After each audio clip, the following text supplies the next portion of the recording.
Welcome to the Terrible Podcast with your hosts from SteelersDepot.com, where you can find all your latest and greatest Steelers news.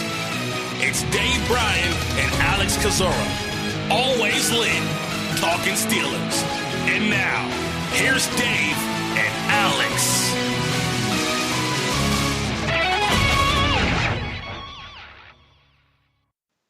Welcome to the Terrible Podcast, Season 10, Episode 126. I'm Alex Kozora. He's Dave Bryan. Did not feel good about that open.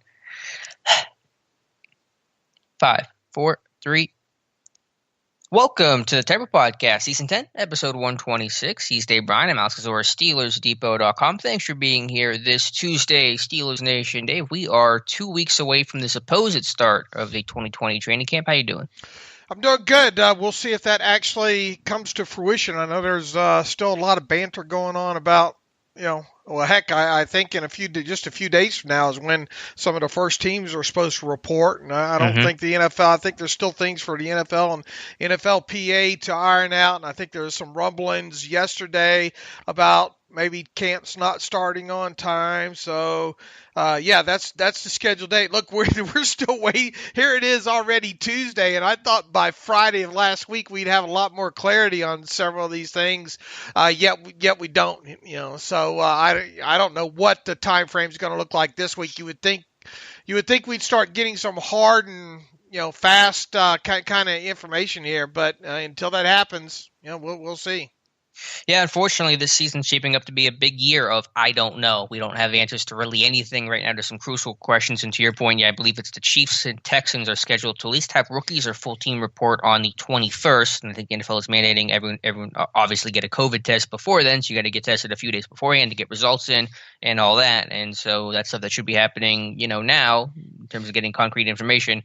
Still do not have it. One thing we do have some information on some Steelers news that came across the wire after our last show day was Bud Dupree has filed a grievance with the, I believe, NFL or NFLPA. I don't know exactly what specific body it is, but more to the point, he wants to be classified as a defensive end on the franchise tag, which would earn him almost $2 million more if he was a DN as opposed to a linebacker under the tag. And so this is a decision that's created some controversy. Some Steelers fans are upset about that. I know we agree in our disagreement of fans being upset, although I do think we have different perspectives of Dupree's chances of winning this case. Well, not necessarily his chances of winning a case. It just what the outcome is going to be. You and I talked about it a little bit on the live stream last night, and you'll have different, I think, more opinions of how this thing is going to play out. I think we both agreed that he's got a case in this, specifically, I think as a hey, here's the thing. If you want to stack this up, well, let's start at the beginning here. Yeah, take him to the top. Okay, let's start from the beginning here. And that's the fact that, are we overly surprised that he's filed this grievance? I mean, I'm not going to sit there and say I expected it. I'm not floored by it. It's a tactic that who else just did it? Someone else just tried to play this part. But my buddy Shaq Barrett. Shaq Barrett, right. And then we know that I think Matthew Judon had fouled one too, or there was a compromise reached between them and Baltimore. So it's not the most shocking thing in the world, but I'm not going to sit there and say that I really expected it before the news came across. Yeah, I'm not surprised by it. It's one of those things that could have happened. Just the fact that we haven't seen this sort of thing happen with the Steelers in a while, and it's primarily because there's no doubt that the last or previous player that they tagged, Le'Veon Bell, what his position was, and then you have to go way back to find the last time that the Steelers actually placed the tag on an outside linebacker or any position where there'd kind of be a discrepancy. Potentially the position. So overall, is it shocking Bud Dupree filing this grievance? The answer to that's no. It's not something that I think has been on the minds of us or Steelers fans ever since the tag was issued, and especially since Bud Dupree signed that tag almost immediately. Now, just because he signed the tag didn't mean he still couldn't file a grievance. And the other thing is, we don't, people are running around, well, why did he wait until this long to file a grievance? We don't know when he actually filed it. Okay, could he have filed it a long time, a while ago, and the media just found out about it? Could it be that the deadline to file it's coming up, and then he goes ahead and files it at the deadline? That's probably a likelihood as well too, because obviously the news about Shaquille Barrett came out this past week that he had filed a grievance under the same sort of circumstances as well too, wanting to be classified as a defensive end instead of a linebacker for tag purposes because of the difference in the two amounts. Defensive end. The tag this year is $17.788 million, and for outside linebackers, it's $15.828 million. Now, why in the heck didn't the NFLPA make it a sticking point to try to get some of these silly positional differences, in my opinion, knocked out as it relates to the tag? During these most recent CBA negotiations, I do not know. I mean, it just goes to show you sometimes that they're just not they're not together on that side. Talking about the NFLPA side there, so that one obviously slipped through the cracks, and that of course opens up the ability or still leaves open things like this to happen, and that's players file grievances. All right, so there we have. Did we think it was a surprise that this happened? What the difference of the tag amounts are between the two positions here? Whether or not when he filed really doesn't make a difference. I don't know why that's got people upset here. And really, before we get into whether or not he's got a case or not, should the fan base be upset about him? Mm-hmm.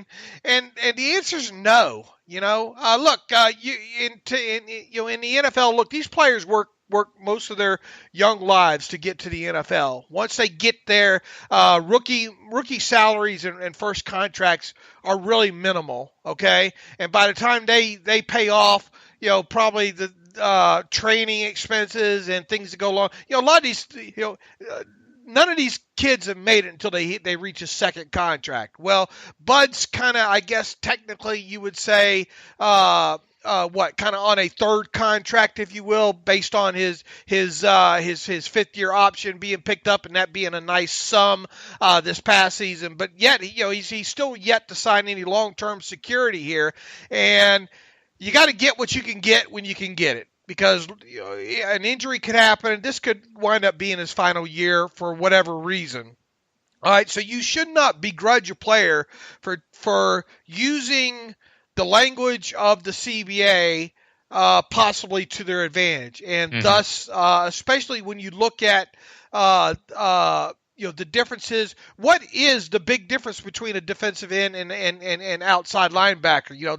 That's where we need to start this conversation. But I wanted to stress, none of this grievance, the ruling of it, has anything to do with whether or not people think he deserves it based on his play to this point. I see a lot of people writing on the comments and on Twitter, well, he doesn't deserve it because of the way he played those first 3 years. That has nothing to do with this grievance. This grievance is based entirely on on the position that he played in 2019 and nothing more. Whether or not you take issue with the Steelers placing a franchise tag on Bud Dupree and whether or not he's worth that amount of the tag, that's a whole different topic. And if you're against it, I advise you right now to write a strongly worded letter to the Steelers and see how far that gets you. Okay, but none of this has anything to do with whether or not he deserves this money. All right, so and nobody, in my opinion, should be mad at him for filing this grievance for the extra nearly $2 million. All right, so that's the starting point. Now let's go into whether or not he. Let me just address all of what you said there. I agree that it's stupid that there's no edge classification. There should be. That's the most logical thing. I don't know why it doesn't exist. I think that's a fault of the NFLPA. B, I do not begrudge Dupree for doing this. The franchise tag was placed on him. The Steelers unilaterally use that mechanism. Dupree has no say in the matter, so he's using whatever avenue he has, and I think that's fair to do because the franchise tag is in a lot of ways unfair. to players. Yes, writing a letter will not help. It did not keep unitas, and it will not change Dupree's status. And there's a train rolling by, so I'll let you dive into the next part of the conversation. All right. Well, I guess the next part of the conversation is the difference. What are the differences between a defensive end and technically an outside linebacker, even though they classify, they don't break it down into, well, this guy's an outside linebacker in a 3-4, or this guy's an outside linebacker in a 4-3, or this guy's an inside linebacker. It's just linebacker. It's linebacker and defensive end. That means 3-4 defensive ends get classified in with standard base 4-3 defensive end.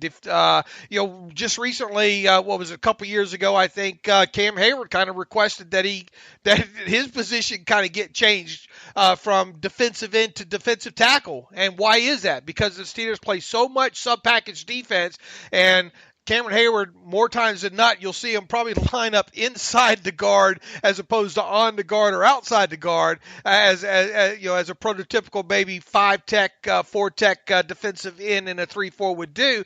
And plus, it makes the path a little bit easier for him, not having to compete with edge rushers, really 4-3 defensive ends, in getting all pro or Pro Bowl selections. Okay. That's it. For people wondering why Cam Hayward wanted that kind of position change, that has a lot to do with it there.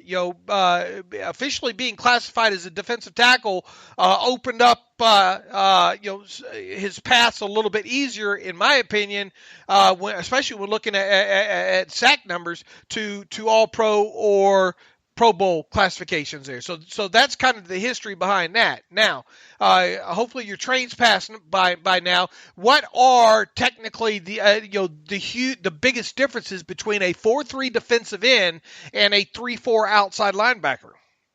Still rolling by. Unfortunately, it's a long one right now, but it should be pretty quiet. The two biggest things for me, and ultimately I think the things that hinge on whether or not Dupree wins his grievance. That's not the question I asked. What are the differences between two positions?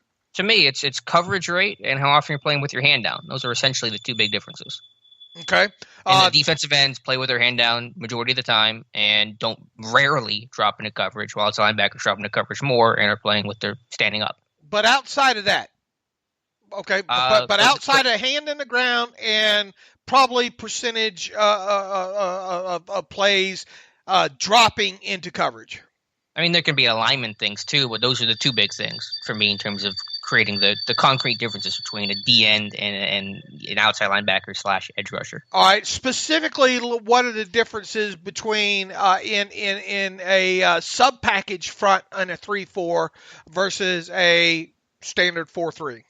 Again, it can be alignment, and it can be the two things that I just mentioned, that they're going to stand up basically most of the time. D ends are going to play with their hand in the dirt most of the time, and that you're going to drop into coverage more often still. And less so about alignment, right? Probably less so about alignment, but I'm sure if I did a deep dive, I would still see some level of difference. Okay. Now, obviously, if Bud Dupree wanted to win this grievance based on hand in the dirt alone versus defensive standard 4-3 defensive end, he's going to lose that battle.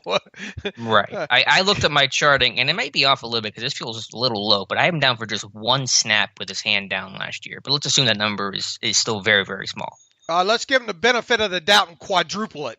All right. I'll give him 10. I mean, I'll go up, but it's not much, clearly. Like Anthony Chickle put his hand down a good bit. I mean, so the Steelers pass rushers have done it, but right. Dupree was not his bread and butter. Right. Now, should a guy be paid a different salary, whether or not because he puts his hand in the dirt? Based on the classification, I think it's part of the equation. Yeah. I honestly think it should be. Or could be. But should it be? To answer the question for me is, like I said, the difference between a defensive end and a linebacker and edge rusher is how much you're playing with your hand down. Like I think of a defensive end, they have their hand down. I think of an edge guy, they're standing up, and so I think that's one of the differences. Yeah, that's one of the things. Not everything, but it's part of it. But does it make it right though? I mean, I'm not the arbiter of right and moral and good. I'm just. This is how I define it, and that's just the way you have to look at it. Well, we would agree then that if his grievance versus the difference of the two positions was based solely on him putting his hand in the dirt. He has no case whatsoever. Agreed. All right. The alignment thing, I think it's minuscule, really, overall. Now, obviously, the Steelers still use their base defense roughly around 30% of the time. Okay, so that's going to change. Those would present differences for sure where he would line up and how he lines up. Based in a traditional 3-man, or 3-4 defense there. Now, the Steelers, however, run a lot more sub package these days than ever before, right? So typically you're looking at a lot of 4-man fronts there with him, generally being a defensive end, just one that plays on his feet. Sure. All right. Now comes the question of drop percentages there. All right. Now, in my article, I wanted to try to be as objective as possible with this thing. So I wanted to look at the top quote unquote edge players in the NFL last season, the top 25 based on total number of snaps played. Okay, so the top 25 of edge players. Now, edge players meaning 4-3 defensive ends, 3-4 outside linebackers. Okay, those guys of that list of 25. Only 10 of them were defensive ends, believe it or not, that cracked the total snap total. The rest of them were outside linebackers in 3-4s. All right. Now, I wanted to look at the specifically the total amount of pass plays each of those players played, and then the percentage of those total pass plays that the player dropped into coverage there. 8 of those 10 defensive ends that made this list had a drop percentage, or what I guess is better to call in coverage percentage of 3.4% or less. All right. The most amount of plays, of course, going off of total amount of plays, really is less significant than percentage. But it's worth pointing out that the most in coverage snaps that any of the 8 defensive ends used in this study had was 19 total snaps, and that equated to a 3.4% in coverage of pass plays, and that was by Everson Griffin, defensive end with the Minnesota Vikings. He also played a total of 849 defensive snaps for the Vikings last season there. When it comes to the 15 outside linebackers that made the cut for this study, Bud Dupree had the second lowest percentage of in coverage snaps, all right, and that was 8.1%. He had, which also equated to 4.9% of total snaps played, but that's really an insignificant number. Once again, I wanted to focus on percent of pass plays in coverage, and that number was 8.1%. That loosely matches, I think, what your charting shows. I think PFF counts more no plays. Weren't you around 7.9% or something like that? Yeah, according to our charting, we had Dupree at 7.8%. PFF has it at 8.1%. It's essentially the same number. Right. It's essentially, I think there's probably a difference of about maybe 30 snaps in there, what they consider, are counting versus maybe what we're not counting. So let's go with their number so we're standardized here of 8.1%. That of course would be almost, I guess it'd be like 4.7% difference between the highest, the bulk of the defensive ends there. That and granted, Dupree only was in coverage 48 plays in total, according to Pro Football Focus. 48's not a lot of plays, okay, but it is still a difference. It makes a percentage be different, a lot different, than what the defensive ends are.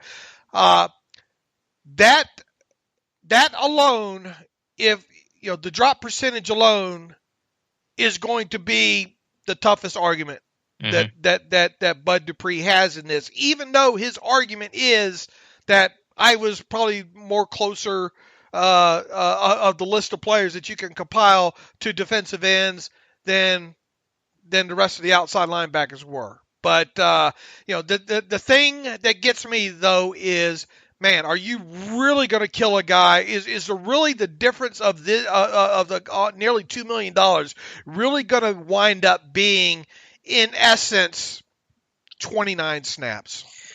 Yeah, I just look at the percentages and I look at everything in relativity. And he is, grouped in with Shaq Barrett, who's obviously filing the same grievance, Von Miller, Marcus Golden, Chandler Jones. He's all within 1% of those guys who were by and large considered outside linebackers, listed outside linebackers, especially, a guy like Von Miller. And the defensive ends, Everson Griffin, even at the highest at 3.4%. I mean, that is a big statistical difference in coverage rate between him and Dupree and the other traditional DN. So I think, well, that coverage number has come down in a huge way, because at one point it was 27% in 2016. Now it's under 8% or right around 8%. I still think it's a big enough of a difference where that's going to be the big losing argument for him, is that he'll be considered a linebacker as opposed to a DN.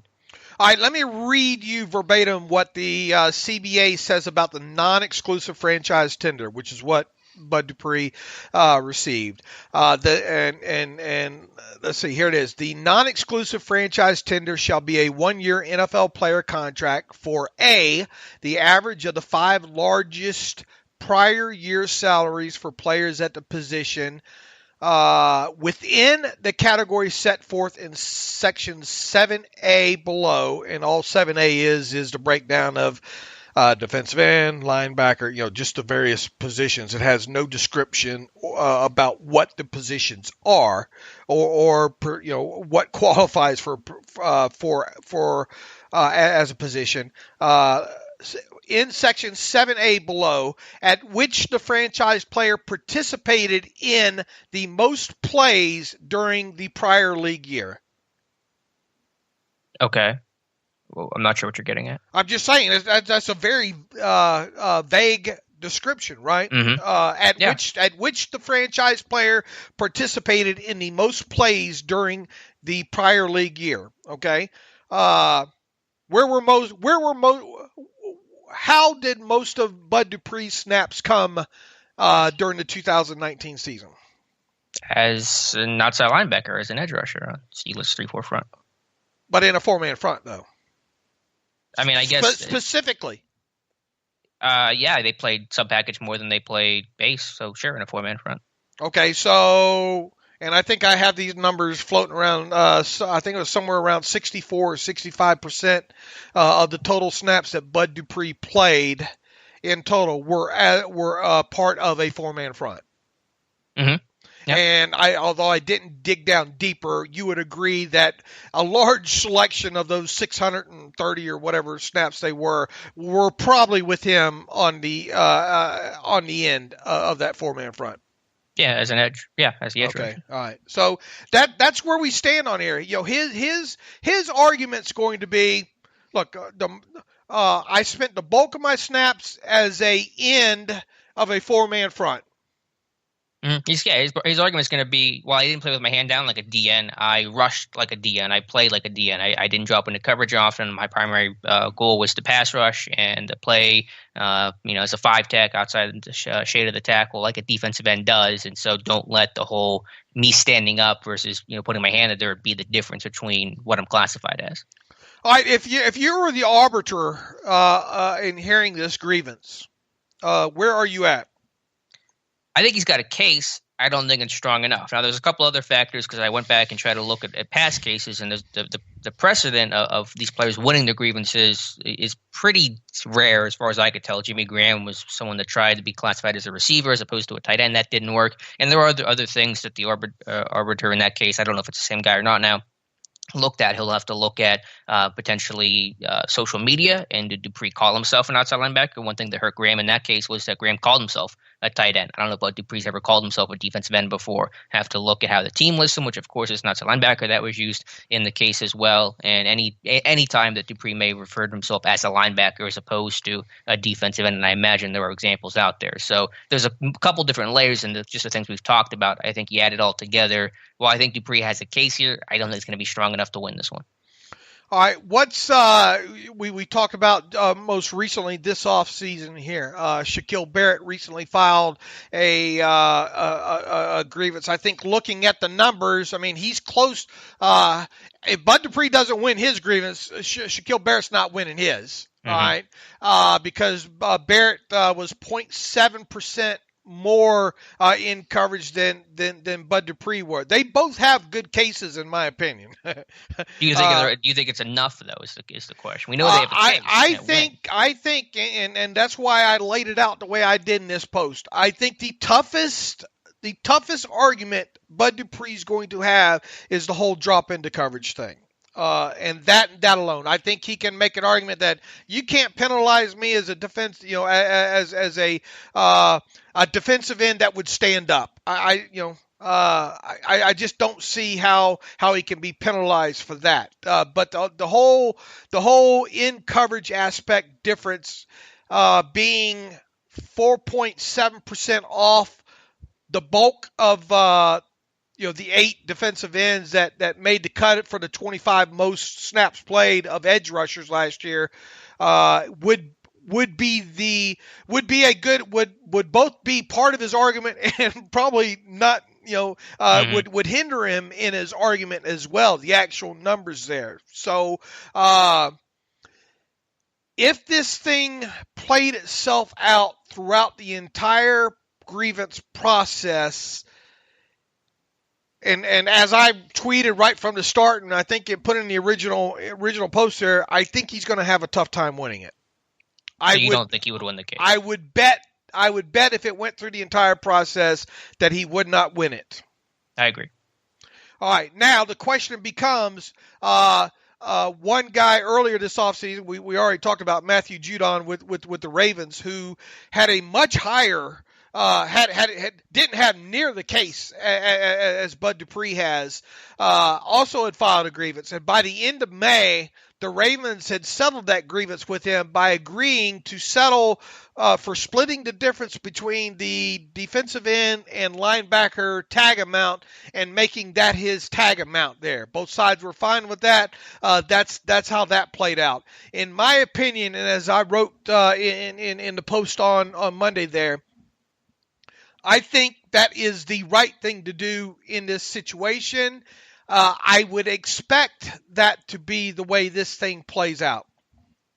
And that's where I think diverge again. Is that I'm not opposed to them doing that if that's what the Steelers want to do and that's what Dupree wants to do, and they don't, because no one wants to go to arbitration. It's messy and all that. But I don't expect that to be the case. I think they're just going to go to the grievance because the Steelers feel like they're going to win the case for the reasons we've mentioned, and that's going to be the outcome. Dupree wants to take it to a grievance that he's probably going to lose. The Steelers going to be like, okay, let's do that, and we'll win the grievance, and that'll end that conversation.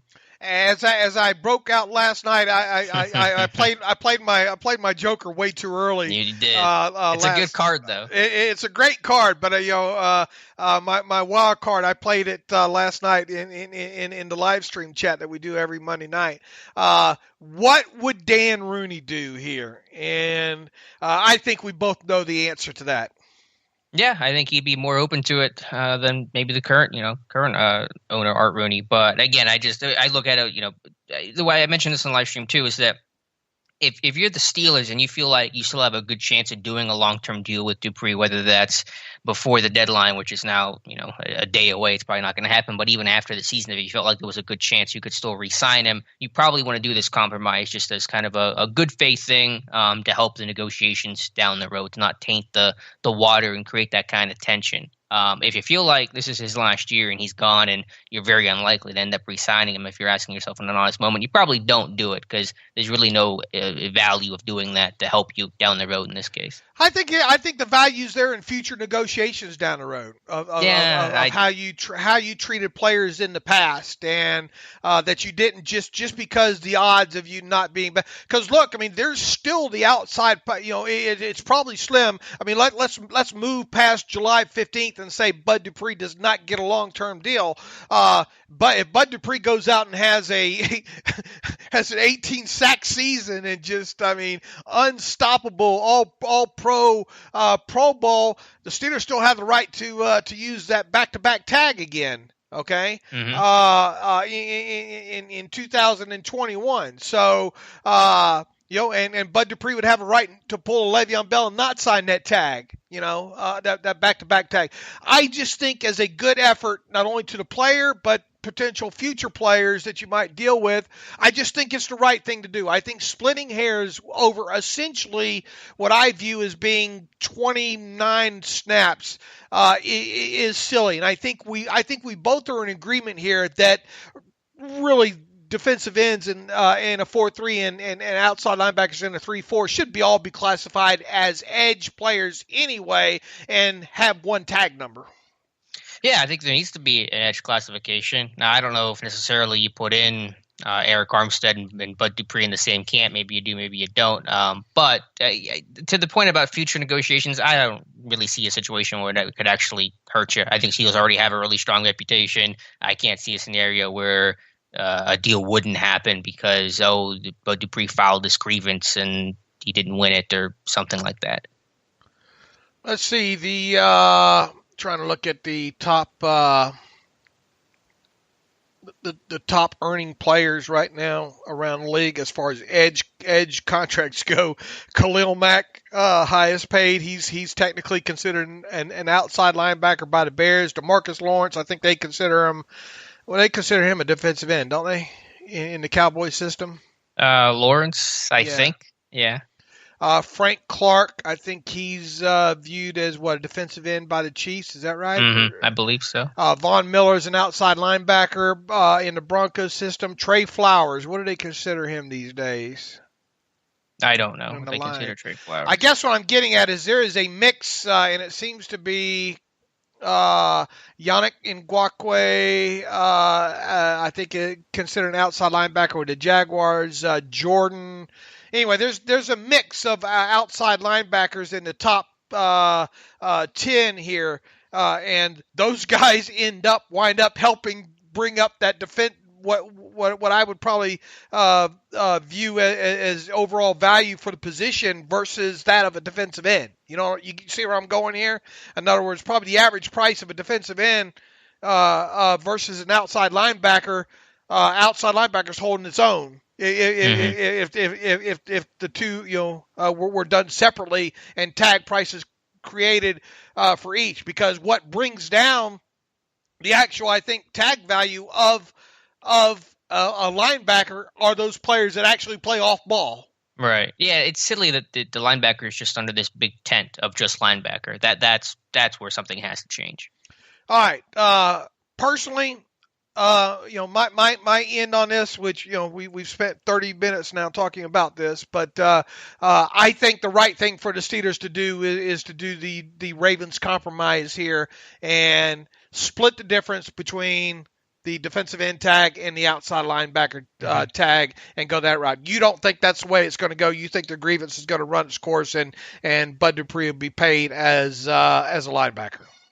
I do. I think that's how it's going to play. Now, I know you said that it's the right thing to do. What do you think is going to happen? What do you think is actually going to be the outcome here? I just said it. I think what you said the right thing to do. No, I said no, because what I wrote in my post too. What I think the actual outcome is going to be is a compromise here. The Ravens compromise, if you will.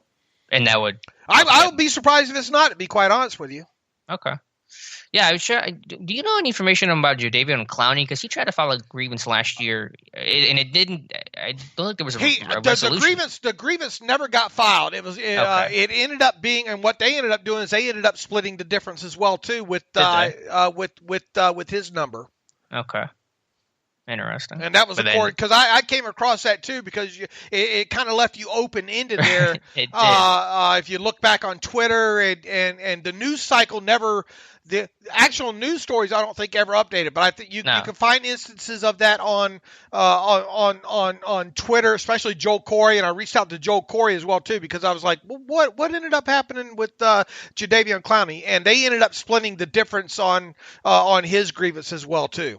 Okay. All right. So there is some precedent there. So we'll see. It's possible. I'm not opposed to Steelers doing that. Real quick, just from a cap standpoint, even if the Steelers, worst case scenario from their view, were to lose the grievance and Dupree be classified as a DN, his number goes up almost by $2 million. How does that affect the Steelers cap wise? It would go against obviously the difference would go up against the cap. And right now, I mean, the Steelers obviously have the room to be able to afford that. And look, I mean, someone in the comments said, well, the Steelers still have, and I've seen this written on other sites as well too. The Steelers still have nearly $5 million that they got to account for of salary cap because of their not signing their draft picks yet. People remember the whole 51 rule of 51 displacement rule there. Okay, these draft picks that are not signed yet will displace. The displacement will take place in the rule of 51. That significantly lowers the amount of cap space that the Steelers will need to accommodate these 6 draft picks. When the dust settles, as we stand right now, they'll only use up a little less than $1 million more in cap space by signing all 6 of their draft picks due to the way the rule of 51 roster displacement works there. Mm-hmm. So would not bankrupt this team is what you're trying to say. No. And once again, I mean, I know you could hardball this on the Steelers side and probably wind up winning the grievance and whatnot. But the difference, if you were to split the difference between them, you're talking about what, 900,000? 900K is 900K. 900K is 900K, but is 900K, What's the price of what's the price of long-term good faith? I think Well, yeah, that goes back to the question of, do you think you're going to really have Dupree long-term or not? If you do, then you may want to do the compromise to help that conversation down the road. If you think it's his last year, you may just say, it's not worth it. Now, if Dupree, and we might not ever know if this happens or not. If the Steelers agree maybe to compromise and meet Dupree in the middle, and he says, you know what, I'm willing to take my chances to not accept that and see how this works out in grievance, then the Steelers should pull off. That compromise comes off the table. Mm-hmm. Is there any concern if you compromise and you kind of say he's a defensive end? Does that hurt you if you long-term deal? He's like, pay me like a D end. Will that come up in the future? I'm a DN. You guys said I'm a DN. I'm paying me like a DN for a long-term deal. A franchise tag me next year on a DN level. Well, look, whatever they set his franchise tag at, if the Steelers make a compromise with him, what the Ravens did, and then his tag number goes up from the 8 to 16, whatever, they're telling him that's what he's worth, in my opinion. And that's been an argument of mine forever. People say, well, they'll sign. People always say, well, they'll sign him for a deal less than his franchise tag amount. Point me out the times that has happened. Okay, you can't. Once you place a franchise tag on a guy, you're essentially telling him that's what he's worth annually. And generally, if you strike a new deal with that player from that point forward, an extension, that the average yearly number, the new money average, comes in higher than whatever the tag amount was, because you just told the player that's what he's worth to you a year. Okay, so does that mean that if they were to come to some sort of agreement like that, and then after the season they're trying to strike a long-term deal with it, hell yeah, he's going to use that. He said, well, I made 16-something million. That's the starting point. Yeah, so we'll see. Don't know if when there'll be resolution. Don't even know when these how long would it take for a grievance to be heard, especially in the COVID climate? I don't know the answer to that. Well, when was Jimmy Graham's grievance? I don't remember the time frame that it took. Generally, I think those things take place fairly quickly. And look, you could, obviously you could do all that probably within 2 hours time on a Zoom call. Sure. Oh yeah, that would happen over Zoom for sure. I just want to know how long it would see. Jimmy Graham in 2014 lost his case on July 2nd. Looks like the NFLPA filed on May 7th. So it took about 2 months, so less than 2 months for start to finish. Obviously, you don't really have 2 months right now, and don't know how COVID's going to affect that. So a little different scenario, I suppose. Right, and we'll be able to, if the two sides were to somehow meet some sort of agreement, here and it get processed by the NFLPA, obviously the cap number would move on the NFLPA's salary cap page. So we'll be able to, and that's something I obviously monitor every day as well too. So we'll know in a heartbeat, should some sort of agreement be reached here. Bigger snub, Bud Dupree not being called a DN or TJ Watt being rated an 86 in Madden. Ugh, the disrespect is real, Dave. And I guess time to. You got anything else to add about the Bud Dupree I think we thing covered there? that well. And look, I mean, we hate to spend so much time on it, but it's topical in their life. What gets me, and I'm not surprised, is how many people just get fired up about it, and call him greedy and bad optics on Bud Dupree's part. If you think that, it's because you got a predisposed bias against Bud Dupree. Well, I'm sure some of that exists because the fan base has been critical of Dupree for some time now, and a lot of that's been just. But I also think just the look of asking for more money in this climate with job loss and economic downturn and all that has people probably more angry than normal. Well, because they don't understand the details, nor do they want to. Sure, yeah. People just say, "Oh, these football players get paid so much. Why do they need more money?" And as you said, and I agree wholeheartedly, you got to get paid what you can get paid. And again, he was franchise tag Dupree. They put him in this situation. He didn't want the franchise tag necessarily, so he's exercising his right there, and I have no problem with that. I think the thing too that people we got a long list of questions probably to go over with Joel Corey next time we finally get him on the podcast again.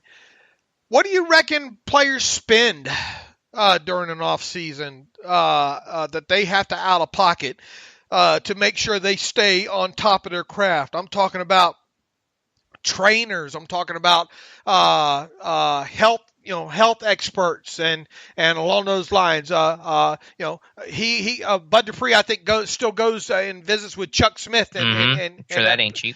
I'm sure that's not. What is the upkeep on a second contract player? You know what I'm saying? You see what I'm getting at? What is the expenses? What are the business? And obviously, you have what you got to pay your agent. People think taxes. Cut that salary in half, right? Yeah, there. Half of what you earn goes to taxes. Financial advisors. Hopefully, you're paying a little bit of money to make sure that. What do you reckon a percentage of what a yearly salary is on a player that has to go into that a lot of people don't take into account?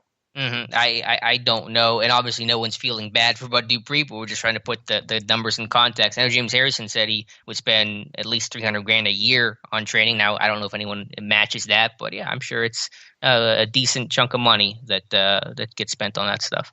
Right. So a lot of people say just look at it as, boy, must suck to make $15 million a year. Well, I'm sure it's not all that bad, but on top of it, though, if you have somebody, here's the way I kind of gave a quick analogy on this on Twitter. If they were given that, if your local municipality made it a law that people who had vehicles with beds on them, trucks, didn't have to pay any taxes on their vehicle or didn't have to pay for their tag, for the license plate tags. And if you owned an El Camino, are you old enough to know what an El Camino is, Alex? I do. They're pretty cool looking. They are cool looking, regardless of what my wife thinks. El Caminos are fantastic. This hypothetical apparently takes place in Austin, Texas, 1985, by the way. There's still some El Caminos on the street. If you had an El Camino, wouldn't you try to file to not pay any taxes on your vehicle and not have to pay for the tag? Mm-hmm. Yep. I mean, but they do that now with what's that Montana loophole around? You get your license plate from Montana and you don't have to pay like taxes on it or something. So that's a poor analogy, but one that could probably only come from my mouth. But within that, I mean, you see where I'm getting at. I mean, nobody should begrudge Bud Dupree for trying to get an extra nearly $2 million here because of the loophole in the CBA. He's not going to have, in my opinion, he's not going to have any it's just business. There's no ill will there or anything like that. It's just part of the business. All right, back to get sorry we spent 50 minutes on that, but it's a topic that's I think needed to be discussed thoroughly there. talking about T.J. Watt getting snubbed. You talk about the Madden, and I'll talk about the ESPN. Well, I'll talk about Madden very briefly because I'm sure most people just don't care. TJ Watt apparently getting rated 86 overall in Madden 21. It's up from, I think, 82 a year ago, but I don't know how you were defensive MVP and you're getting the same rating as, Pouncey and Juju and a lower rating than Tuitt, for example. So I don't know. Madden disrespecting TJ Watt, I'd say. And that comes from a place called Madden. What was the leak from? Madden School, so a member of the site, apparently got his hand on the top 10 ratings for each team. All right. Hopefully that winds up being some sort of a joke or something because, I think someone asked about Ben. What did I say? Ben was at 80 or 81 according to what they tweeted out. Yeah, I didn't see Ben listed in the top 10, so that means he's like probably an 80 or 81 overall. Right. I think that's what they put on Twitter. Now, the other kind of snub was on the ESPN. Obviously, starting last week and through this week, are doing a top 10 at every position. There, they finally got to the edge. Funny, they classify them as all edges, just saying. But anyway, I agree. They should have an edge classification. I think some they don't. Right. And their top 10 edge rushers for the 2020 season, Bud Dupree was 7th overall on the list. And you say Dupree? What did I say? T.J. Watt was 7th. Watt was 7th overall. Did I say Dupree? I don't know. I felt like it. I don't know. I'm not sure. I'm sorry if I said, because we just talked about Dupree. That's probably why. Watt was 7th overall. No, Bud Dupree did not make the list. No, Bud Dupree did not make the 5 or 6 honorable mentions that were listed in there. Here is the synopsis, part of the synopsis that they gave on Watt from one of the quote-unquote experts or advisors, I guess, for not making the top 10 in 2020. He does it in every category, a veteran NFL defensive coach said. If he had Josh Allen's athletic ability, he would be number 1 on this list. Boy, what a good news. It's good news for that executive, that scout. Yeah, I would like to know who that veteran NFL defensive coach is, because I think if you look at just raw combine numbers and P-Spark numbers alone, Watt already had the athletic ability of one Josh Allen there. Kind of a bad way to flex that, if you will, as reasoning why maybe he was as low. Now that was just one person, obviously, that they got a comment from, but to kind of use that one to frame the tidbit around, yeah, that's not good there. Does he belong 7th overall? I think an unbiased answer to that would be he deserves to be at least in the top 5, I would think, and I think he can make a great argument that he belongs in the top 3. Yeah, absolutely. He's higher than 7th where he's at now. That ESPN thing, they're going through top 10 ranking each position, and you just kind of get the sense from NFL scouts and executives there's such a focus on traits. And I understand that to a degree, especially if you're looking at college players coming out. But when you're in the NFL and you've done it, Watt has the traits, as we just showed with his testing. It was remarkable coming out of Wisconsin. But you just want to find someone that gets the job done. We had the same conversation around Mitchell Schwartz, the tackle for the Chiefs, who was not in the top 10 tackles. And everyone was saying, yeah, he's really good. He gets the job done, but he's just not athletic enough, just doesn't have the traits. And it's like, who cares about traits? Do you get the job done? That's all that matters, what you get paid for. That's how you win games. And so you get that kind of look into the worldview of the NFL and how it's still so trait-centric. And if you don't have the elite, quote-unquote, measurables, and again, Watt does, then you get dinged for it, even if your production is as good or better than the guy who has the traits getting off the bus. Right. The tape speaks the loudest. Yep. Or should. And, So who was Watt behind, for those who did not see the both sides. The top 6 went Khalil Mack, Chandler Jones from the Cardinals. I'm okay with Chandler Jones being up there right now, even though he is a little bit on the older side. I think pound for pound, what he produced last couple seasons warrants that. Nick Bosa from the 49ers, 3rd. Von Miller, probably a little bit longer in the tooth, not the same Von Miller that he was a few years ago, is 4th. Myles Garrett, 5th. I think Myles Garrett's a hell of a pass rusher. I don't think he belongs rated ahead of T.J. Watt.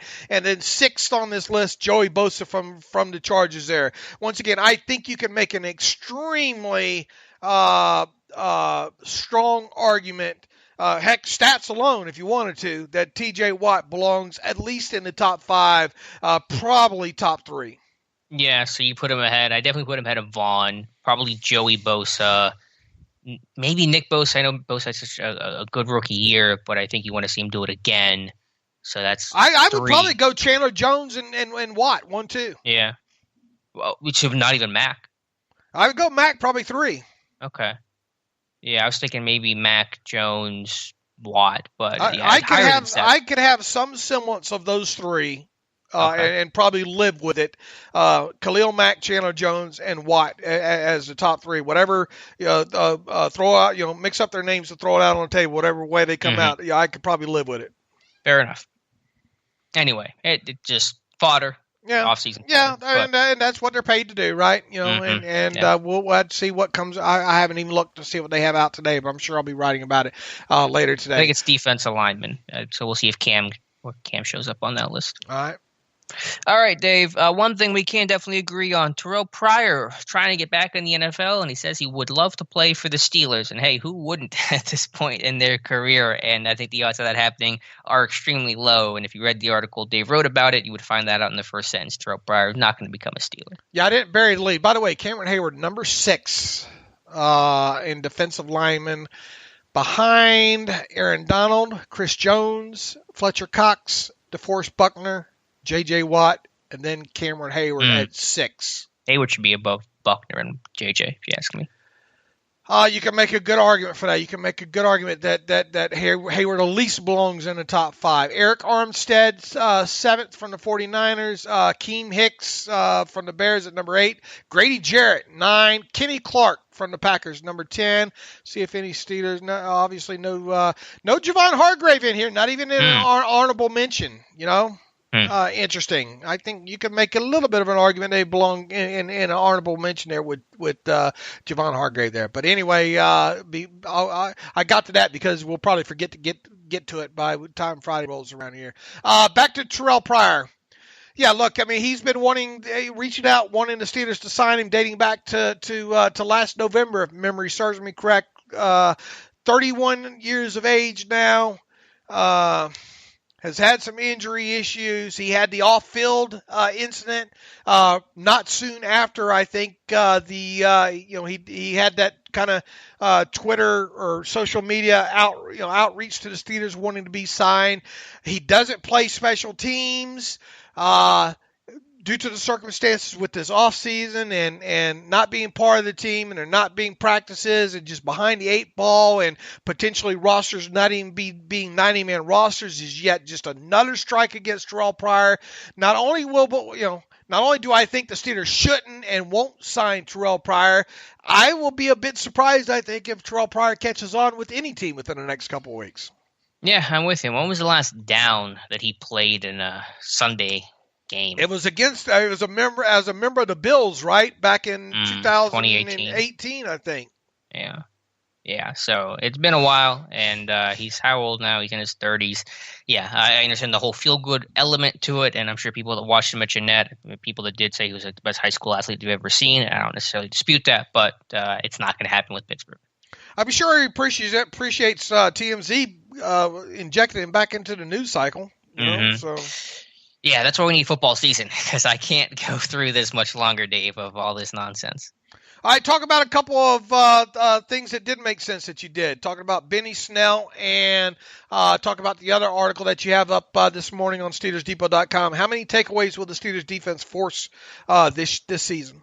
Yeah, with Snell, you can just check out the video. There's a point I've made reference to a lot on here that I just think Snell had an underrated rookie year, and it's not where his ceiling is maybe incredibly high, at least as we sit here today. I don't think he's going to be the next Le'Veon Bell or even maybe the James Conner of the world, but it's just that he is at a baseline level, very competent, basically out of the box as a runner, receiver, and blocker, and he's got a really good baseline traits, and he played well given the context of a miserable offensive line that didn't block well, a scheme that was pretty poor, and a midseason meniscus tear that required surgery, and he still bounced back and I think played well given all the adversity in front of him. So check out that video over on Steelers Depot. For the study I did today, and this is something I teased for a little while now, is how many takeaways could the Steelers defense. I just wanted to see, could you expect regression? Can this defense really, create 38 takeaways again, and what is the precedent for that? And look back at the last decade of defenses that recorded at least 35 takeaways and what happened to them the next year. And on average, it was about a 30% drop in takeaways from that first year to the next. So based on that, it's unlikely the Steelers could have another excellent season of 35 plus takeaways just because that's such a high bar to reach. So a more realistic number is probably in that 26 to 27 range. Of course, could that change? There's kind of a luck thing, and one game can really be a big difference in takeaways. So who knows? And this defense should still be, of course, a really talented and top tier, maybe even number one defense in football. But it is reasonable to expect the takeaway number to fall in 2020.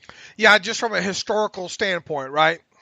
Yeah, and it's just based on, regression to the mean, essentially. Can you really have 30? Put it this way, no defense that forced 35 takeaways in one season forced 35 takeaways the following season over the past decade, over the 13 defenses that have been eligible for that. So most teams fall back into like the low 30s, high 20s.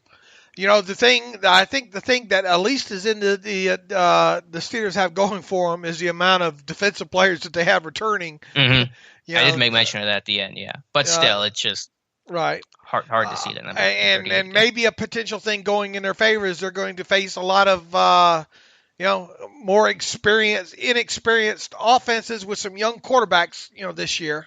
Yeah, who are the first two quarterbacks they faced were? Daniel Jones and Drew Lock, weeks 1 and 2, Giants, Denver. So, I mean, it's right there. And again, they could do it. I mean, the talent is obviously there. Maybe it's a little different circumstance. But just from a statistical regression, you can probably expect them to take a small step back in 2020. If you had – can they hit 30? I mean, they can. The numbers say that they probably are more likely to be in the high 20s. But I think if they could be right around 30, I'd be very happy with that. Okay, yeah, I would too. They're definitely going to need, what was the magic number for that you wrote about last offseason? 25. 25 magic number. Right. So that's certainly they better hit that. And you would think that luck and luck mixed with skill, you would think that they'd be able to hit that. Yeah, I hope so. Dave, where do you want to go from here? You want to talk about some routes? I think what website did some study on rookies and route running and how that relates to Chase Claypool. Yeah, and this was I came across, evidently this was written a few days ago, and I have to pull it back up here, but it kind of matches what we've talked about with Chase Claypool and the things that we feel that he still will need to show at the NFL level here. Where's my? I'm trying to pull this article up, and I thought I had a bookmark, but I don't. Kill some time here, real quick.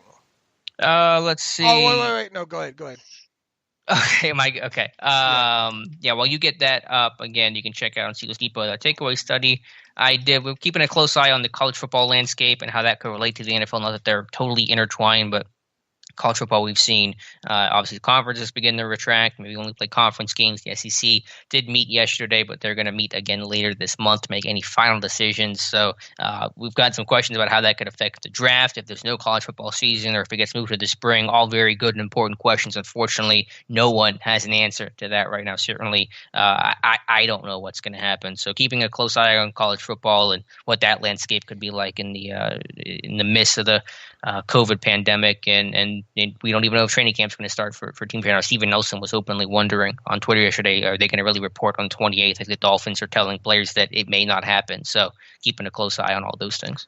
All right, I finally found the article here. It's from July 10th here on ESPN, and I think it's an insider article at that. But I missed it the first time around there. But Seth Walder from ESPN Analytics put up an article on best routes for rookie NFL wide receivers, and in essence here, what he was trying to show was, let me read the success of rookie NFL receivers is predicated on not only his overall skill, but also what in particular he brings to a specific offense. So what will the heralded wide receiver group of the 2020 NFL draft bring. They looked at 16 wideouts who were drafted in the first 3 rounds in April, identifying their best, most productive routes over the past 2 seasons in college and how these routes fit into their new units. Each receiver's best route was determined by yards per route run relative to other receivers in the class and the other receivers in college football. How often the receiver ran the route was also a consideration. When the ball was snapped, when the ball is snapped, here's what each day 1 and day 2 receiver will do best. All right, all this information comes from Sports Info Solutions. It was grouped into traditional route trees, blah, blah, blah. Anyway, people wonder, okay, get to it, Dave. Where's Chase Claypool on this list? We love confirmation, don't we? We love the ability to look at a large selection of tape and then, have it deemed, our analysis kind of backed up, confirmed by another quote unquote what many would consider either stats or expert analysis there. Chase Claypool, best route, the drag route. And I think if people looked at my 2019 game-by-game contextualization, you will see a lot of those underneath, and kind of those drag route types. And we talked about most of his drops came on drag routes too. The underneath there. The article goes on to say, because Claypool's physical attributes are enticing, one would guess that something like a go route would top his list. While he did record the most receiving yards on go routes, he also ran far more of them than any other route type. Relative to other receivers in college football, his yards per go route run were hardly impressive. If you're drafting a tall and fast receiver with a strong vertical, I'd presume you'd be hoping to send him downfield to catch bombs. So his lack of production in that area in college seems like a poor omen. Seth goes on to write, number-wise, drags are what popped the most, which again is not an ideal sign. But on the other hand, drag routes made up 11% of what the Steelers' targets last year were, most of any team, though their quarterback situation likely played a big part in that. Boy, is he right there. The takeaway from this, and this kind of goes back to what you and I talked about, Claypool checks a lot of boxes, I think, during his time at Notre Dame as a receiver. But what is the one thing that we kind of still wanting him to show, or at least proving at the NFL level? And that was his ability to essentially get on that horse and go and stack and beat corners up over the top, correct? Yeah, and that's something we've talked about. I know you've talked about a lot in an area, probably the number one area you want to see him work on his rookie year. So it's quite obviously I didn't have the numbers to kind of compare there, but relative to other receivers in college football, his yards per go route run were hardly impressive. That's an area where basically they're saying, yeah, he can do it, but he wasn't as impressive doing that at the college level. So I think that goes back to look. I mean, we've seen him do a lot of the stuff underneath there. We saw him, make a lot of amazing catches, combative catches deeper down the field. Combative catches, though, should not be confused with just deep go routes, right? The old Martavis Bryant just glide past everybody kind of deal. So that I think kind of confirms what you and I have been talking about Claypool since he was drafted, and I found it quite interesting, the whole article in general. Yeah, that was very interesting, especially about the drag route stuff and how that relates to Pittsburgh. But yeah, there's a benefit to throwing it short to a big guy with good wheels like that, more speed than you would expect, and ability to kind of open up and accelerate in the open field. So if you can win short and run long, then that works too. Now, obviously, too, they don't mention it in here. Red zone, those are obviously some areas that we expect Claypool to get some instant work in because of his body control, combative catch ability. It's just his overall size. We expect to see that out of him. Pretty much right out of the chute there with him. But the one thing I think everybody should, and we'll probably see some drag route stuff out of him as well too, right from the get go. But I think the one thing to kind of keep our eyes on moving forward here is his ability to win over the top. Yeah, I think early on you just want to do stuff that comes natural to him, jump ball stuff, and some of the short, quick pass game to let him be able to use his physical talent in the open field. So we'll see. But again, we're expecting Claypool to have a steep learning curve for a lot of reasons heading into his rookie year, and hopefully he's not to play a lot early and kind of make an impact more towards the back half of 2020. All right, where else are we? Defensive line preview. Do you want to go through it today, Dave, or do you want to table it, or do you want to kind of speed through our D-line preview? Yeah, let's spend it. We spent far too much time on the Bud Dupree thing, so we'll once again why don't we make sure we get to that earlier in the Friday show, because I mean it's quite a long talk, I think, right? Mm-hmm. To do it properly, right? Yeah, I think that's fair. So other than that, I just have some reader emails we can get to close out the show. All right, let's go to Charles Amering. Hello, gents. James Washington's speed is often discussed and debated, but I would like to remind all that he has football speed and long breakaway speed. The best evidence being our own Alex's 2018 article linked below, documenting Washington's top speed recorded at the 2018 Senior Bowl, highest for a wide receiver at 21.25 miles per hour, contrasted with highest measured 2017 NFL speed of 22.05 miles per hour. Also, he was 100 and 200 meter track star, and this he has linked in here one of our articles in here from 2019 from Daniel Valente on the site, setting the record straight on James Washington's speed. I forgot that Daniel even wrote that, but he quickly got it and included it in there. He goes on. Charlie goes on to write, this guy is in fact a true burner, has vice grip hands, great jump ball winner, and a wicked stiff arm. And he pancakes defenders in his blocking game too. James deserves more respect and attention. We've talked about James quite a bit, right? I mean, and didn't we talk about him specifically in the last podcast here? Yeah, even on the live stream yesterday, we had a question: who's the most underrated Steelers starter on offense? And I went with Matt Filer, but James Washington was a close second for me. Now, I don't know if I would agree with the idea that he's a true burner, the language that's being used there. I mean, I understand the point about the things you mentioned with the time, speed, and the track background, but he did run a 4.54 coming out of Oklahoma State, and he's not Mike Wallace. He's just not that kind of guy. But he can still be a vertical threat. You can win in different ways, and I agree. I think as someone that's physical to catch point, someone that can break tackles, can block, and do all those things, he can be an asset. And I did a video a couple weeks ago showing that improvement, that progression, that he was in better shape. He was better with his releases, his hand use, his physicality, ability to stack receivers downfield, talking about that with Chase Claypool. You saw that improvement with James Washington from year 1 to year 2. So he can be a vertical threat. I just wouldn't call him that kind of true burner in a Mike Wallace type of way. Yeah, I think label him as a true burner. I don't think you can do that. I mean, he is not Mike Wallace. He is not what you would categorized as a true burner at the NFL level. Now, he did win and blow past a lot of corners at the college level, but that was college level. That was at Big 12. They didn't play much defense. Yeah, Big 12. Defense. I shudder to call it defense in Big 12 that he went against for 4 years. But I mean, he did win. But there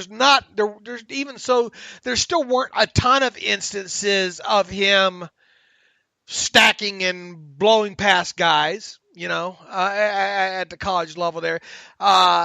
We have seen him be able to get open downfield, however.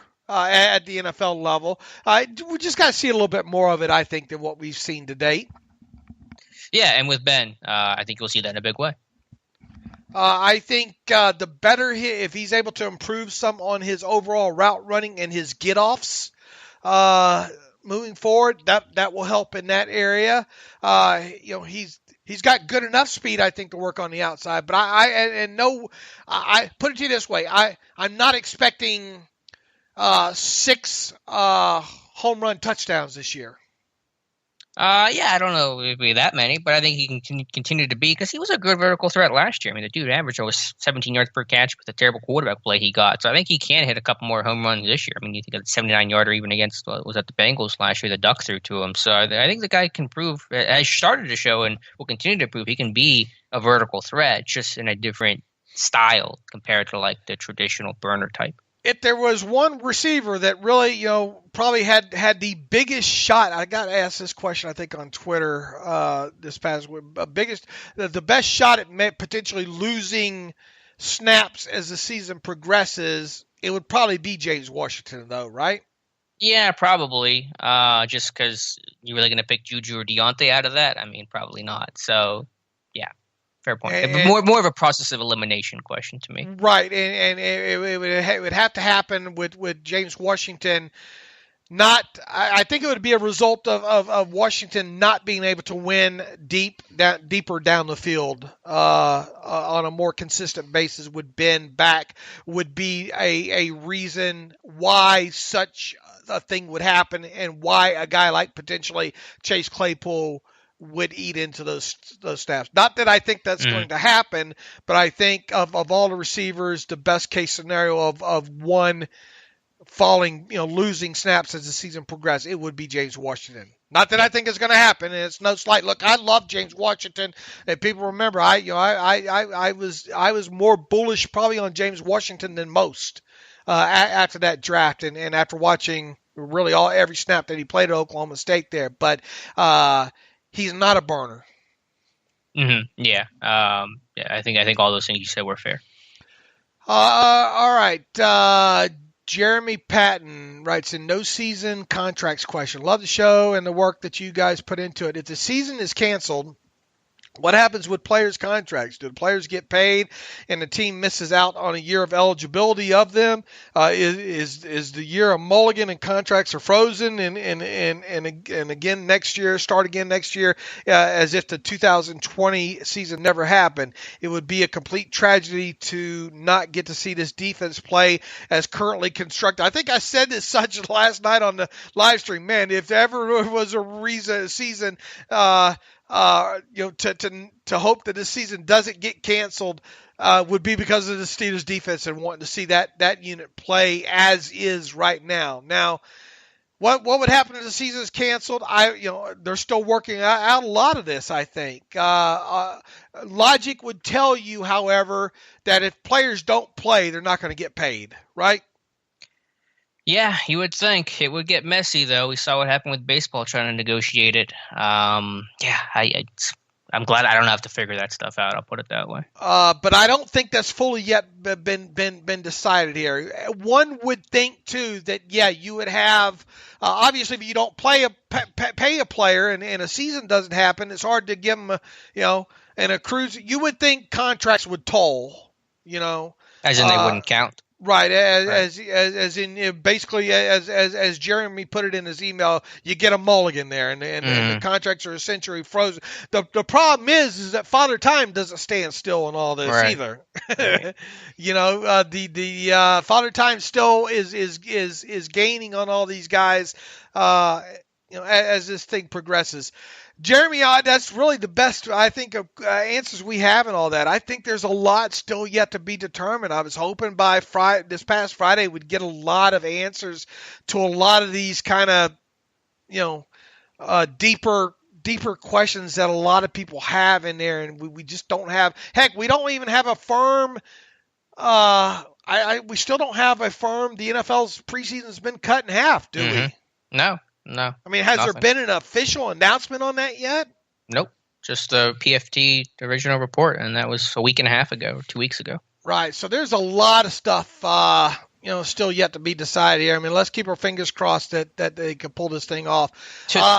Real quick, to divert from the question briefly, I think the more relevant, pertinent question, which has to be negotiated, I mean, I can't see a scenario where it wouldn't be, is player opt-outs. That's happened. We've seen every sport so far. Basketball, hockey, baseball have had players opt out. And what are the rules for that? How do you get paid? Or do you get paid if you opt out? Do you have to be high risk, or can you opt out for any reason? And that is something that has to be negotiated, I would expect. And I wonder how that's going to get handled, and because I don't know what direction it would go and how that would get worked out. Yeah, look, I think Richard Sherman's been real vocal about this on Twitter, and judging just by yesterday alone, less than 24 hours, it doesn't seem like the NFL and the NFLPA are close on any of this.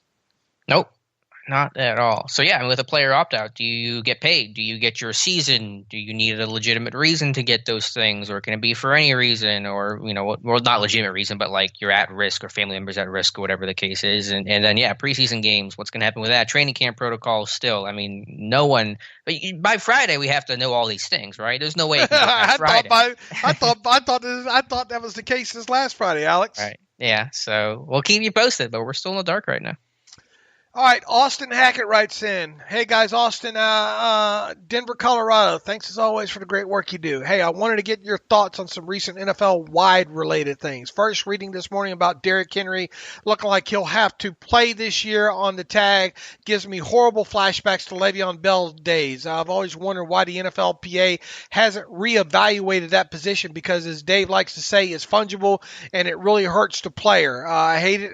I don't know what he means there. I always wonder why the NFLPA hasn't reevaluated the position because, as Dave, I don't hated the way Bell handled the situation, but if he had just come out and said, I'm sitting out rather than keeping the team and fans in the dark, I think people would have understood why he was doing it. Fact is, you can be first team All-Pro as much as you want. From the team standpoint, it hardly makes sense to ever extend a running back when you get them for 4 or 5 years and then can apply the tag once or twice. One idea that's always made sense to me is just let running backs come out of school 1 year earlier than other positions. They clearly have shorter career lengths and more trouble getting to second contracts. Why not actually do something tangible about this problem? I mean, I don't think you could draw a line positionally and then let one kid, come out of school earlier than another just because of the position that he plays. Austin, I'm not sure I understand the wondered why the NFLPA hasn't reevaluated that position as it relates to me saying it's fungible. Do you understand what he might be getting at? Or I think he's just trying to say, like, can the union try to do something to make it so those guys get paid more, or some other kind of special exception to allow them to have more opportunities to get paid or something like that? I just don't know what you would do. I don't know what mechanism you could do that would be fair to give them more help. I don't either, other than, I mean, even if you made sort of like a universal tag number, right? I mean, that wasn't relative. A skill position tag of sorts. Yeah, something along those lines. Even then, even if you made it where it cost more to tag a running back, how many teams would actually do it? Yeah, and every wide receiver would say, "Don't lump me in with a running back. Those guys aren't getting paid. It's bringing down my numbers." So, right. Then you'd have the Bud Duprees not want to get lumped in with the linebacker. Right. There you go. There'd be a lot of more grievances for us to talk about. Right. So, yeah, I just don't know of a good way to do it. I think it's just a reality of the position and the way the league's going. And these markets are cyclical. I mean, I understand running back market is low right now, but a decade ago it was hot, and there'll probably be some return to that in the future. So that is some perspective to keep in mind. The thing is, too, teams always across the league as a whole have money because of the cash versus cap percentages that teams have to pay. Teams have to pay X amount of the cap in cash over 4-year period there. I think I can't remember if they redid that to 2 with this latest CBA or not, but basically, over 4 years, the NFL wants teams to pay a percentage of the total cap out to players in cash, which makes sense. Okay. And that oftentimes you see these teams with that team's a huge amount of cap space and all that forces these teams sometimes to overpay players, plain and simple. Right. We see it time and time again. You only got you're one of your 2 stars on the team just happens to be a running back, and we have to pay out this money. Well, got to give it to this guy over here. Now that happens a lot and will continue to happen. That will help inflate several positions at times, and running back being one of them, The only thing I can think of, and there's a downside here, and again, there's a question about would that apply to just running backs or the whole league, is fully guaranteed contracts, like what a Kirk Cousins deal got. Now, the downside would be would teams be willing to give that out to running backs knowing they'd be fully guaranteed? But if there was a way just either just for running backs or more likely league-wide to offer fully guaranteed contracts, so running backs, if and when they break down, they're still getting the money that they originally agreed to as opposed to getting cut 2 years into a contract and losing out on the back half of a deal. That would be really the best way to ensure those guys and all players were to get paid. Yeah, but we heard going into this year's CBA negotiations all that we're going to fight. Save your money. Mm-hmm. We're going to fight for guaranteed contracts like the NBA, and everybody save your money. We're going to show them this go around. What happened? They can't. They couldn't even get it where edge rushers are all paid one thing. You know. Right. No, I think it's such a non-starter for the owner's side, but that's like the one thing I can think of that would help. Will it actually happen? Not for a long, long time if it ever does occur. I think the fact of the matter is just, who's the Raheem from the 49ers, the running back that just. Raheem Mostert. Right. Just demanding wanting a trade. Right. Good luck with that. Right.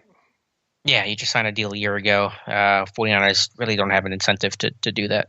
Right. You want to sit out? Go ahead. And plus now, I guess he's under contract, but players can be fined now even if they haven't signed their contract, right? That was new CBA. They can get penalized. Say again? Well, an Le'Veon Bell situation, can't that player be fined now even if they have not signed their contract and they're holding out? Is that under the new CBA? Oh, I forget what the details. Something about to decentivize players from holding out. Anyway, it doesn't matter. Let's face it, running back, it's a fungible position, Yep. The thing is he's wanting to be paid like a non-fungible running back, even though he was a fungible running back. He proved against his own case of getting paid. Now people say he doesn't have the wear and tear on him. Yeah, that's true. But he's also another year older. He's up in age for what you would call running backs, and just the odds stack against a guy like him. And if a team does trade for him, they're going to inherit him wanting a bigger deal. Mm-hmm. Yeah, I don't think he's actually going to get dealt. The 49ers probably want to hold on to that guy. This from Ian Rappaport on Twitter. To keep an eye on as Wednesday's deadline grows closer, this would be the tag deadline for franchise tag players and getting deals done. There's remained some interest around the NFL in trading for Jaguars pass rusher Yannick Ngakoue. I'm told would be difficult, complicated deal to do, but not impossible for Jacksonville. It would have to make sense compensation-wise. Yeah. We'll see. Let's see. The second part of Austin's question. Second, looking at Bud Dupree's situation, why haven't they just changed the tag from a position standpoint, just made it broader, had the position be quarterback, offensive weapons, offensive edge, off-ball linebacker? Yeah, look, Austin, we mentioned that, and why they haven't created just an edge position yet, it doesn't make sense. And until they do, you're going to continue to have these sort of grievances, if you will. The only question, I guess, with creating an edge position is how many players are going to qualify for that? And will there be enough to qualify for that? You know what I'm saying? Yeah. Because it's obviously going to be fewer players. I don't know. I mean, again, I think it should exist. Fewer edge players or what? Yeah, obviously, if you broke it up more, there'd be, fewer edge guys, and I don't know, could some of the guys at the bottom eventually, keep that number down because there just aren't as many guys getting paid? I don't know. I'm just trying to think about unintended consequences to this idea. I think edge should be. I think the fact that they're all considered linebackers in one big group is silly. Who should be the higher paid position? Honestly, a 4-3 defensive end or a 3-4 outside linebacker?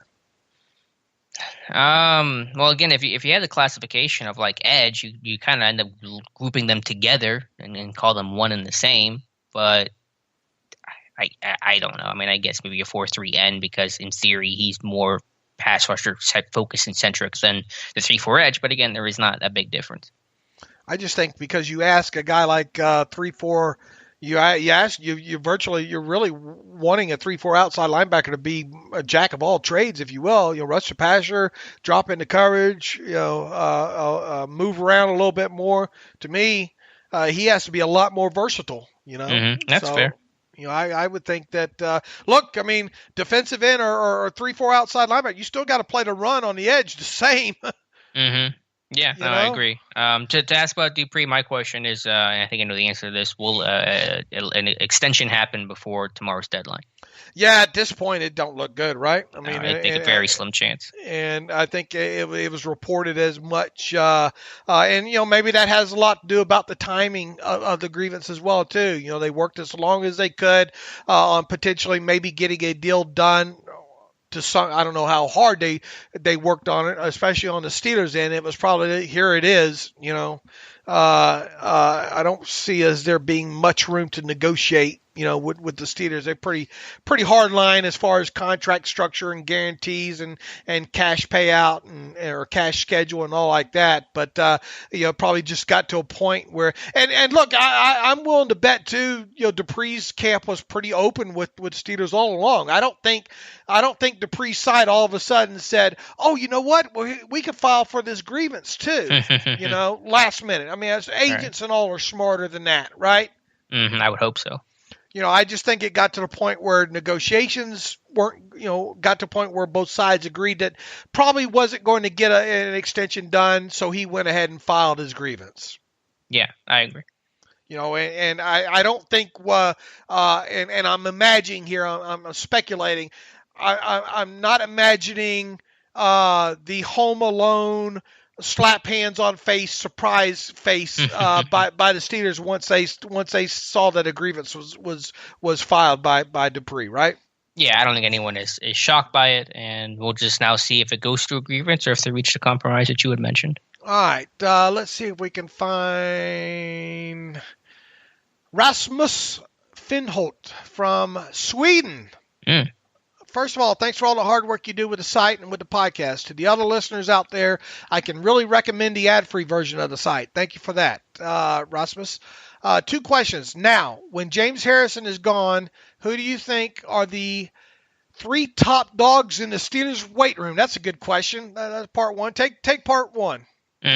That's a good question. I wish I had a great answer for you. I don't know, obviously. Matt Fowler is like one of the strongest dudes in that room. I don't know how much he shows off like Debo, but I think he could probably win a lot of weightlifting competitions in that locker room. So I'd go him. Cam, I think it's an easy one to go with. And while he might not be the strongest, I think Vince Williams would like to show off in the weight room a little bit. Yeah, I bet Vince is strong. I mean, he is clearly strong, yeah, for sure. Right. I would. First 2 that popped in my head were Vince Williams and Matt Feiler. Okay. All right. Would you go Cam for the 3rd? Boy, the way based on what he did to Quentin Nelson last year, yeah. How about James Conner with that back? He's put in some work. Oh Lord, yeah, he looks like he can lift it as well too. Yeah, that's a good question there. All right, as for Steelers Depot being the number 1 source for Steelers info, except for the official channel, I guess, would it be possible to have any Steelers player on the podcast? Yeah, here's what we found over the years with players. Generally, they don't wind up being, for the most part, great interviews. Have you had players on the podcast before? Because I don't think I've ever been a part of that. Yeah, in terms of a current player. Yeah, we've had them on at select points over the years. Okay. But generally, you don't find out. And more so, I think they've been kind of more rookie type players and all. And all. Generally, they're not open to answering the kind of questions that you would want answered anyway. Okay. The frustrating thing I think about what you see when you get one player start making the media rounds is they are asked the same question by every media outlet. Or some version near it, A lot of these guys have been conditioned, and also generally too, a lot of the more experienced players don't want to take the time, to go non-traditional mainstream media outlets. They do at times. To me, it's not worth the work and effort to put in to get those kind of interviews. Yeah, and we've done some article interviews before. I've been trying to do some this summer. It's not been as successful as I had hoped, but we're going to keep trying. So maybe we'll do some stuff that'll show up in an article, not a podcast. Generally, I find ex-players, former players, to be the more interesting interviews. Yeah, for sure. And we've had Charlie Batch and Hoke, and I mean we've had quite a few of those guys on in the past. There, let's see here if I can find. I think we got a good bunch of those knocked out today, Alex.